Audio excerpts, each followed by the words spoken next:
இப்ப நம்ம மணிக்கொல்லை தான் வந்திருக்கோம். மணிக்கொல்லையில இப்ப ஒரு மாடு ஊசி போட்டா ஒரு பக்கத்துல வந்து பாத்தீங்கன்னா இந்த அம்மாவோட மாட்டை நம்ம ஒரு பேட்டி எடுத்துக்கலாம், நேரடி பேட்டிக்கு வந்திருக்கோம். சொல்லுங்க, உங்க பேர் என்னமா? என் பேர் ஞானபுஷ்பா.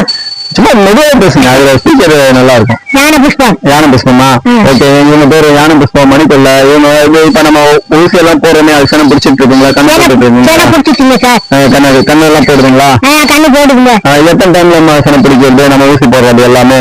2 மாசத்துல பிடிச்சிருது, 1 மாசத்துல பிடிச்சிருது. இப்ப நீங்க இப்ப சன ஊசி போடுறீங்கல்ல, அது கண்ணு போட்டு எத்தனை மாசத்துல நீங்க சன ஊசி போடுறீங்க மேக்சிமம்?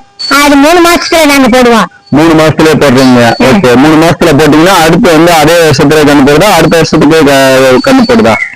இதை அதே வருஷத்துல கண்ணுக்குட்டி போட்டு சார். 3 மாசத்துல போட்டு அதே வருஷத்துலன்னா அதாவது அடுத்த வருஷத்துல போடுது. 10 மாசத்துல போடுது. 10 மாசத்துல போடுது, அப்படிதானே சொல்றீங்க? ஓகே, இவங்க சொல்லியிருக்காங்க இப்ப கண்ணு போட்டதுக்கு அப்புறம் 90 நாள் நம்ம யூடியூப் சேனல்ல நிறைய சொல்லியிருக்கோம். ஒரே மாதிரி புத்தகத்துல இருந்து நிறைய பார்த்து சொல்லியிருக்கோம். 90 நாள்ல ஊசி போடுங்க, 90 நாள்ல ஊசி போடுங்கன்னு. அதே மாதிரி இவங்க கரெக்டா ஃபாலோ பண்ணிட்டு இருக்காங்க. இவங்க ஃபர்ஸ்ட் ஊசி போட்டு அதுக்கப்புறம் அடுத்து ஒரு 10 மாசத்துல கண்ணு 10 மாசத்துல போட்டு கரெக்டா